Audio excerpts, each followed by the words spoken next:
Thank you for listening to Depictions Media Radio.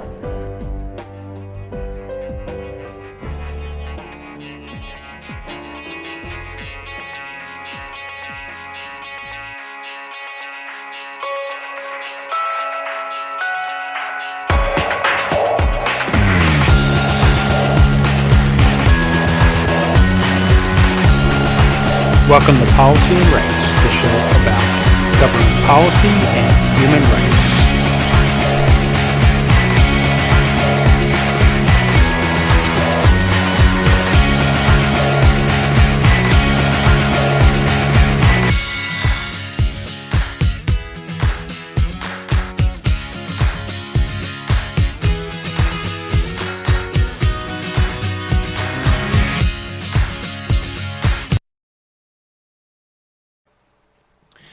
Welcome back to Policy and Rights here in Depictions Media Radio. I am your host, Michael Clogs.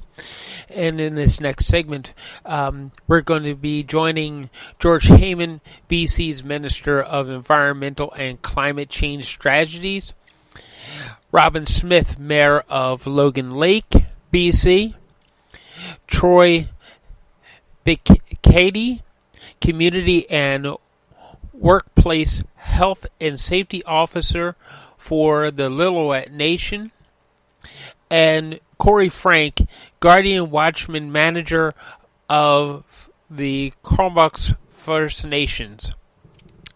We're going to be speaking about the preparedness for BC's adaptation for climate change. We're going to be talking about what is it that the British Columbia government is going to be doing to support people and help them through climate change? Supports for disasters like last year's flooding and, of course, the fire season that happened. As we know, to date, they still have not started new construction on Lytton, BC, which was absolutely flattened by last year's firestorm, and how to prevent firestorms like that from happening in the future, and so that it doesn't flatten the next town. How to make communities fire safe, flood safe, and moving forward with climate change, so disasters like last year's heat dome don't have a deadly effect on the residents of British Columbia. So let's listen to what they actually say as George Heyman opens up the talk.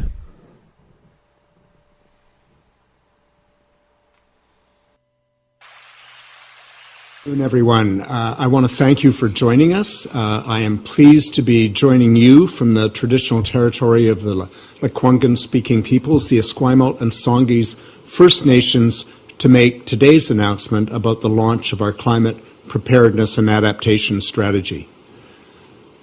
Everyone in BC who experienced last summer and fall knows that our province is on the front lines of the climate crisis. We've seen the impacts of extreme heat waves, of wildfires, of flooding, and of droughts.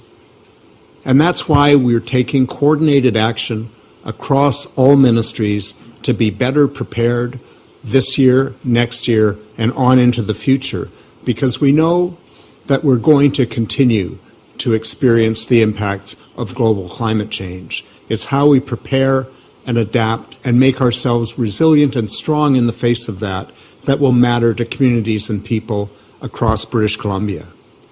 We're taking action, as you know, to reduce climate pollution at the source, building a cleaner economy through the CleanBC roadmap.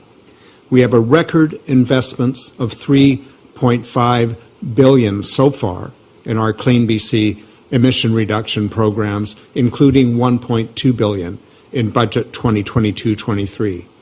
It's one of the strongest climate plans in North America. We're also helping people, as I mentioned, recover and prepare and adapt for changing climate with $2.1 billion devoted in Budget 2022-23 to these efforts. And the Climate Preparedness and Adaptation Strategy is a critical part of this effort. It outlines the actions that we will take over the next 3 years, backed by more than $500 million specifically. The strategy is focused on a broad range of actions across ministries to build a better, more resilient future for people, First Nations, and other communities across British Columbia. And by working together with Indigenous people and First Nations, with all levels of government, with business, with academics, and with others, we're going to make sure that we're better prepared for the changes that climate change is bringing. This strategy supports First Nations and local governments to help plan and prepare for climate-fueled extreme weather. We're expanding cultural and prescribed burning, doubling it over the next year by working with First Nations. Indigenous people in British Columbia and elsewhere have used this practice for generations to manage the health of the land and to reduce the risks of out-of-control wildfires. We're going to hear more about that shortly with one great example led by the Lil'wat Nation. Cultural and prescribed burnings is one of the most powerful tools that we have to address the threat of increased wildfires. But we're also investing more than ever before in the BC Wildfire Service. We're improving wildfire prevention, preparedness, response, and recovery. And on top of that, we're working to expand the use of Fire Smart in communities at risk of wildfire with $90 million through the Community Resilience Investment Program. We saw a very powerful example of the value of Fire Smart last year during the wildfires at Logan Lake. Fire approached the outskirts of the community, and thanks to years of preparation work across the entire community, the town was protected and saved. This really is an incredible story of what can be accomplished by planning ahead and by working together. And we will hear shortly from Robin Smith, the Mayor of Logan Lake, to talk about that particular process in her community. New strategy also invests in better floodplain risk mapping to aid in better planning for communities. It commits to the development of a provincial flood strategy and a flood resilience plan to make sure that we are ready for increased flooding. As is often the case, nature itself provides some of the greatest responses to extreme weather and climate impacts. Through our work with First Nations, communities, and nonprofits, we are supporting nature-based solutions to mitigate flooding and drought risks. We'll also improve the health of watersheds throughout the province to support communities and ensure that people have access to clean, safe, and abundant drinking water. We're going to have an example of one of those projects by the Comox First Nation on the Courtenay River called Kuskusum in reclaiming a former sawmill and returning it to productive wetlands and forests. We're going to hear from a representative about that work shortly. There's much more included in the Climate Preparedness and Adaptation Strategy. We're investing nearly $300 million over the next decade to improve the resiliency of our highways by replacing existing culverts to ensure that they can handle an increased water flow. We are developing a plan for extreme heat events that includes a new heat alert system that was recently announced, and we're working with local governments and health authorities to help people have access to cooling centres where needed. We'll also continue to provide significant supports for people and businesses to switch to energy-efficient heat pumps, which can cool in summer and which can often filter wildfire smoke. These actions build on the very significant work that is already underway to prepare for climate change and to lay the foundation for the next 3 years. We know there is much work to do, and we know the anxiety many British Columbians are feeling about the levels of threats that we've simply never seen before. but the climate preparedness and adaptation strategy sets us on a course to build a stronger, resilient, more resilient province for everyone. We're committed for the long haul to take the action necessary to protect British Columbia communities and people.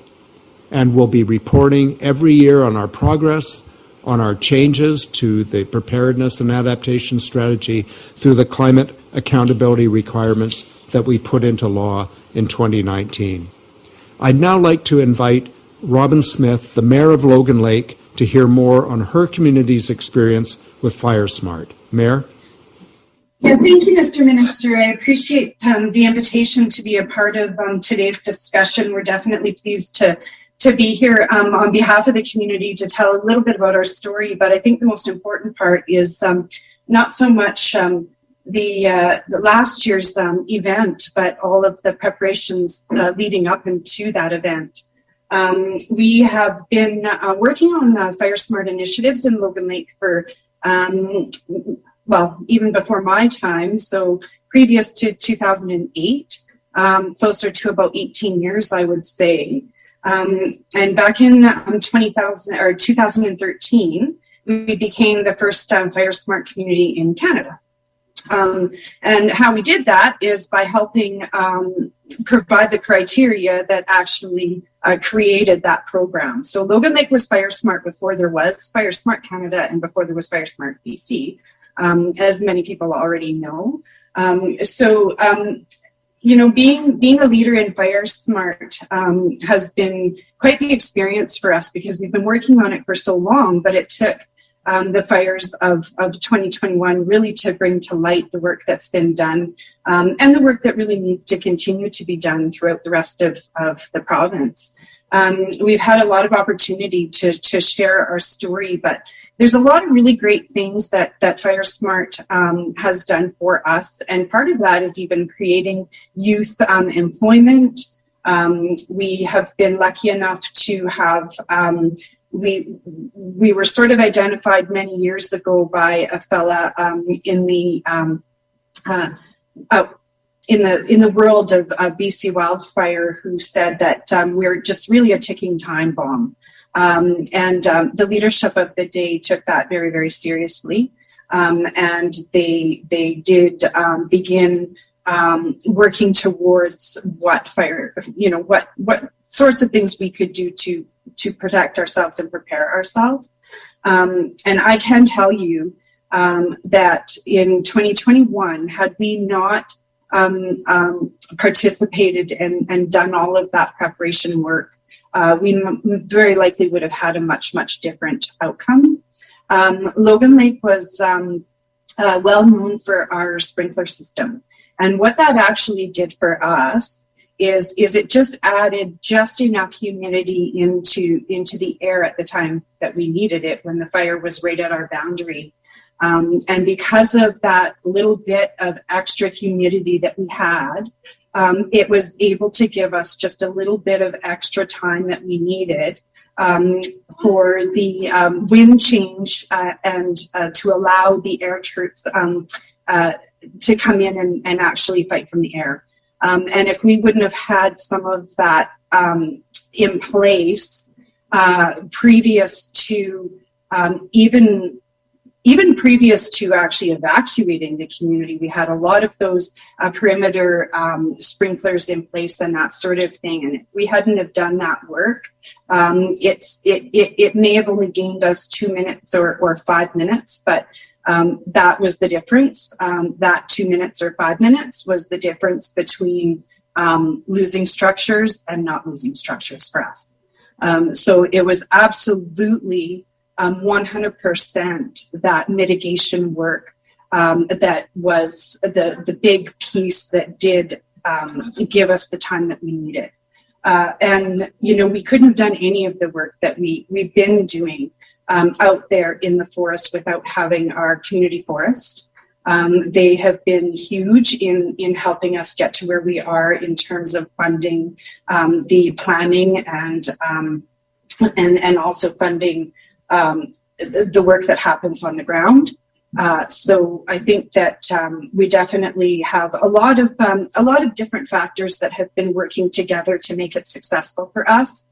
But I am more than willing to provide an opportunity for anybody out there that does want to have a little bit of a deeper conversation about what FireSmart looks like, to please ask, because we want to be a part of that solution for other communities. And again, we appreciate you having us here today to talk about the good work that can be done when there's a willingness and there's opportunity for funding, as you were speaking about a little bit earlier, because that's obviously a really big piece of it for us, and it's been successful because of the help we've had from government. So thank you. Thank you very much. Thank you very much, Mayor Smith. It's really incredible to hear about the work that local government leadership working with the people in your community have done, and the great results. And we, of course, can learn from that and share that with other communities around British Columbia. I'd now like to ask Troy Bokati, the Community and Workplace Health and Safety Officer of the Lil'wat Nation, to hear more about the work that's being done to reduce wildfire risk through prescribed burning. Hello. I'm Troy Bokati, the Safety Officer for Lil'wat Nation. Burning practices are culturally embedded in our people for ceremony and for environment enhancement. We've been doing it for some time, and stories have been passed down over burns that we've done.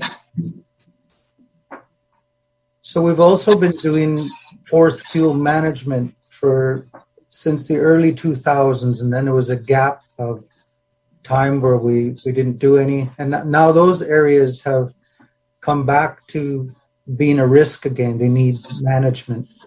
But we're also doing new work for the past few years now, and it really does look good and less risk than how it started. So we had a brush grass fire occur that threatened our community, and the debriefing meeting after that was that we come up to the decision that we wanted to plan and burn the area in a controlled manner. So it was decided that we wouldn't do that without a prescription and a burn plan. So we reached out for funding, and we're grateful, and we were successful, and First Nations Emergency Social Services managed that funding. And we brought on board Frontera Forest Solutions to help us with building a prescription and a burn plan.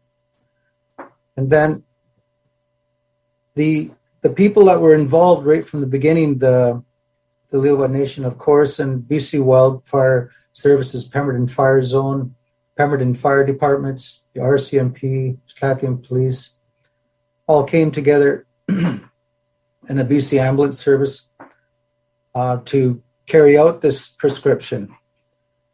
And it was a great training opportunity and produced camaraderie, and the first year was quite amazing, and the community buy-in was a great thing. And then,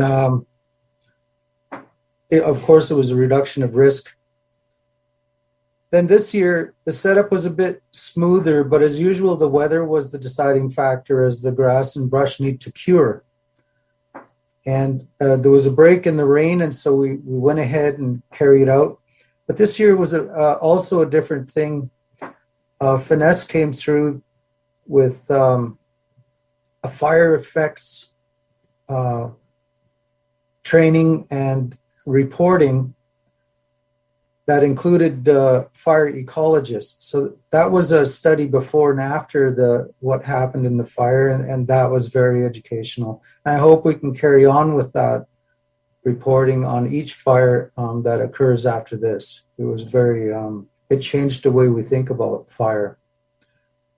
So there's also other considerations. For example, there's a fish-bearing waterway through that area. So temperatures before and after were monitored. a bird biologist was made a report on nesting, and it created a timeline because of the time when the birds start nesting. It's the Lillooet Nation people and the environment combined with our natural hazards, such as landslides and floods and fire, make up this wonderful land. It's a great place. I enjoy all the risks as well as what we can do, and sometimes we just get out of the way. But I'm very grateful to be able to say this. Thank you. Thank you. Thank you so much, Troy. It is so important for us to hear about the cultural practices over many, many generations to protect the land and to protect against the risk of wildfire that can be coupled with some of the technological innovations and support and activity by the provincial government so that we can truly learn from each other and work together to protect our communities. I'd now like to ask Corey Frank, the manager of the Comox First Nation Guardians Program, to talk about the work on the Kuskusum watershed restoration. Good afternoon, Mr. Minister. Thanks for having me. The Kuskusum site project has been a project that's been worked on for quite some time now. We're doing a lot of work with local stewardship groups that have been a big part of this process, and the funding that we've all received from governments and everybody else has played a huge part in this project. With climate change and the size of our estuary and the cultural meanings that we have for the areas being protected, especially the Kuskusum site, which was the old sawmill, which was in operation for decades and decades. They've created a metal wall along the river, which, you know, it's changed the course of the river and stuff over time, and it's eroded away some of the plants and stuff that we used to harvest for food. And with climate change coming, you know, we stand a good chance to lose all of this. So with the Kuskusum project, you know, removing all of the concrete and the metal walls and the river and everything is going to give us the chance to restore Mother Nature back to its original state in this area, creating new salmon habitat, new wildlife habitat, you know, bird viewing for people, and we'll get to restore a lot of the actual areas that our people used to farm for food and everything in the estuary, and to be able to fish. And it will also help mitigate against some of the other problems we're having with pinnipeds and everything else. I'd just like to mention that Project Watershed, one of our local stewardship groups, has been a very big part of this in helping with the fundraising and coming up with the plan to restore this site. It's been millions and millions of dollars and years of everybody's time. But once this is done and we can create it back to its natural state with the braided streams and the natural plants and everything, it's going to make our estuary and that site that much more resilient against, you know, ocean level rise, flooding coming down the rivers. We've worked with a couple of other groups because this isn't just a site-specific problem. We have gravels coming down the Solom River, which joins the Punnage River at the bottom, which is also creating different scouring patterns in front of our Kuskusum site project. So it's a multi-problem situation that we're trying to overcome. And I think if we can keep all the partnerships we have and, you know, support from government, we should be able to make this one of the leading projects of this kind within the province. It's been a long time coming, and like I said, the end results are, we're going to see them very, very soon. This year and next year, we're in our final phases of tearing out the actual old mill site, putting everything back in the way it needs to be. So again, thanks to all the partners and government and everybody else for the support. If there's anything anybody else would like to ask about this project, feel free to get my contact or Project Watershed. Anyways, thank you. Thank you. Thank you so much, Corey, and thank you to you and the Comox First Nation for your leadership on restoring Kuskusum. It's so important that we see the role of nature-based solutions in protecting and improving ecosystem health, but helping us guard against the impacts of climate change. And there are many watershed restoration projects that have been ongoing around British Columbia, and of course, with the development work being done in land, water, and resource stewardship on a watershed security strategy and fund, we will see more of this in the future. So as everyone's heard this morning, the partnerships with First Nations and local governments is so critical to preparing and responding to climate events. Those who are most impacted by climate events are critically important in helping to develop the solutions for the future, in protecting communities, in protecting people. You'll see that as you read through the strategy. That commitment will continue from our government as we continue to work to reduce emissions, but to ensure that we're prepared for the climate impacts that we know we will continue to experience for some time to come. But what we can do is prepare for them, to prepare and adapt to them, and to mitigate them. And with that, we're ready for questions. Thanks very much, Minister. Just a note for everyone who's joined us by phone today, please press *1 to join the queue to ask the Minister and our other speakers a question. You'll be allowed a question and a follow-up. That's *1. And we'll now go to the phones for questions, and we'll start with Justine Hunter from the Globe and Mail. Justine, please go ahead. Thank you. Minister, so you're still working on coming up with the risk assessment, I gather, from reading this report, and I'm just skimming through it right now. So if I'm correct, that we don't actually have a priority system in place for which projects you're going to tackle first. So how do you see this unfolding? Are you going to be funding projects this year based on who's in the gate first, or is there some way of making sure that the money goes where it is most urgently needed? Well, we did a preliminary climate risk assessment, which we released a couple of years ago. We then put out our climate preparedness and adaptation strategy for broad discussion, and as a result of that, we have prioritized the most urgent needs, and we have developed programs funded by $500 million to address the most urgent and priority needs, both in terms of risk that we've identified and that we know exists for certain communities, as well as to support our data monitoring and impacts assessment and predictive capacity for the future. Do you have a follow-up, Justine? I do, and if there's a list of which ones are priorities somewhere, that would be great to see. But I'm also wondering, there's been a lot of talk since November about a comprehensive provincial flood strategy. It still sounds like it's being talked about. Do we have a plan for who's going to be responsible for flood protection in communities at this point? Well, the general management of that plan will be taking place from Emergency Management BC and partner ministries as part of our climate preparedness and adaptation strategy. We're planning to have the flood strategy ready next year, as well as a BC flood resilience plan, which will include consideration of new diking needs by 2025. So that work is ongoing, as well as the actions that we're taking to support recovery from last year's floods throughout British Columbia. Thanks very much. Next we'll go to Lisa Yuzda. Lisa, go ahead.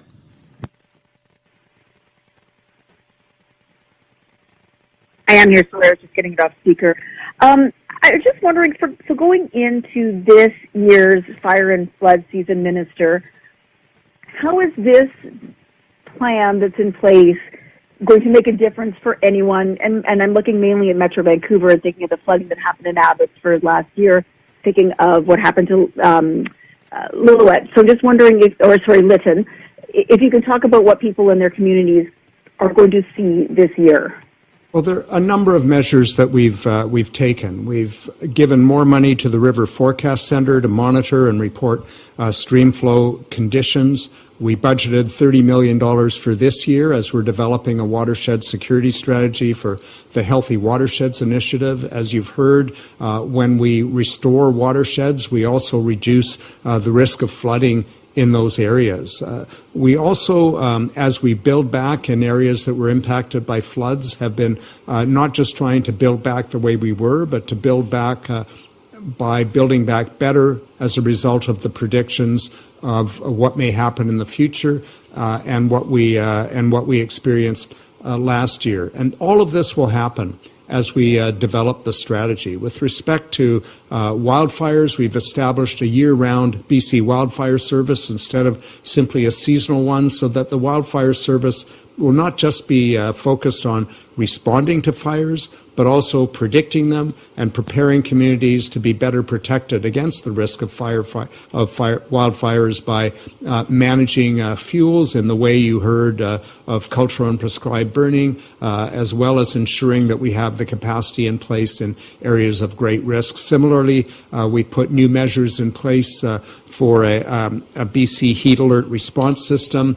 We're working with the health authorities and local governments to identify vulnerable populations and ensure that we have methods to protect them through cooling centres, as well as alerting them, as well as ensuring that people at high risk are sought out. So a lot of work is already going on for this season, this summer and fall, as we prepare ourselves to do even more work and have better preparedness and data for the future. Lisa, do you have a follow-up? I do, and I just hoping that you can, just bumping off of what Justine asked a little bit, if you could just tell us, because I do radio, so we'd like to have it audio, but some of the priorities that that have been identified going forward that want to be focused on ahead of other areas.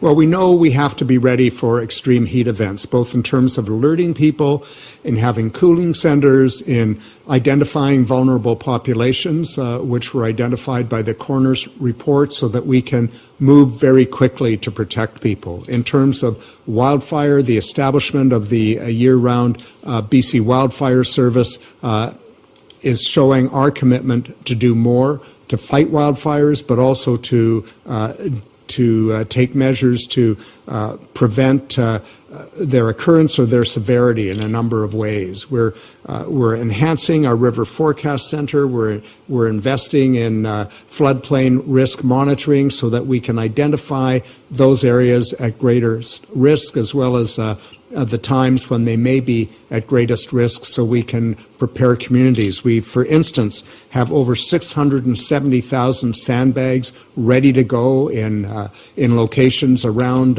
British Columbia. We've also got 8 sandbagging machines in place to add more should there be a risk of flooding. And our work on watershed restoration is critically important to support nature-based solutions. Thanks very much, Minister. Next, we'll go to Mira Baines from the CBC. Mira, please go ahead. Sure. Minister, there's lots of concerns about the Shuswap region and flooding in the next couple of days. Can you tell us about preparations that might be underway in that area? Well, I know that regular alerts have been going out to people not just in that area, but in the in the Kamloops region. We're trying to keep people informed and up to date through a variety of communications measures. We have, as I mentioned, hundreds of thousands of sandbags at the ready, and Emergency Management BC is certainly applying the lessons that they've learned in the past to be ready to respond very quickly and to be prepared in advance. Mira, do you have a follow-up? No, I'm good. Thanks. All right, and our last question will go to Gordon Hoekstra, the Vancouver Sun. Go ahead, Gordon. Thanks for taking my questions. I'm just wondering, Minister, in terms of setting targets and timelines, does this plan or will this plan do stuff like that? I'm thinking, for example, about on the wildfire front. I mean, there's hundreds of thousands of hectares of wildfire in and around communities that have been identified that need sort of risk reduction. Will the plan, set targets in terms of how much that work needs to be done and in which communities, and prioritize that, and also establish, kind of longer-term funding? I mean, the kind of funding you're talking about, I mean, it's an order of magnitude more, or 1 or 2 times greater that needs to be done, not millions of dollars, but, hundreds of millions of dollars, billions of dollars. Well, to give you a sense, we budgeted $98 million over 3 years for wildfire risk reduction and cultural and prescribed burning. We've also added resources to the BC Wildfire Service and to the amount of $359 million. It is critically important that we identify areas of greatest risk, that we fire smart communities, and we assist Indigenous nations and local communities to be fire smart, that we put our expertise to work with cultural and traditional knowledge to actually reduce the risk. Our target is that as little as possible of any forest be burned, and that we reduce risk absolutely as much as possible. And so we will be continuing to fund on an ongoing basis in every budget year these expansions. I can simply say that the Wildfire Service is dedicated to protecting British Columbians, to protecting communities, to working with First Nations productively, and the expanded capacity, the significant expanded capacity encompassed in this budget will make a huge and important change to community and public safety, as well as the health and protection of our critical forests all across British Columbia in the years to come. Do you have a follow-up, Gordon? I do. Just on the flood side, you mentioned about having a flood strategy ready next year, and that some kind of needs plan for communities, site needs plan by 2025. When would the public and these communities expect to see improvements in their communities? And again, also, like, how will that be? Will there be targets and timelines and it's going to take not tens of millions but billions of dollars. Like, how is that going to take place? Well, Emergency Management BC is working flat out to get these the strategy and the plans in place. We'll be sharing them with the public. They will undoubtedly be targeted to the areas of highest risk first.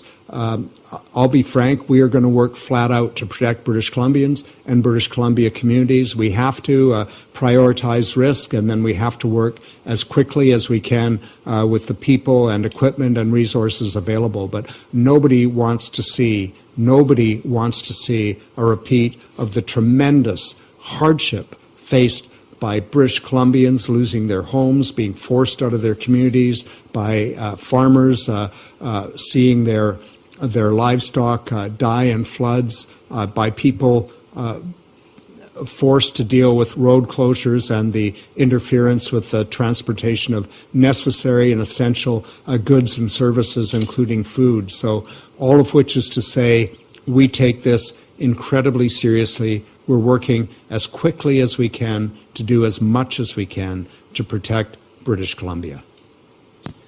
Thanks very much, Minister. That's all the questions for today. Everyone, please have a great afternoon. Thank you very much.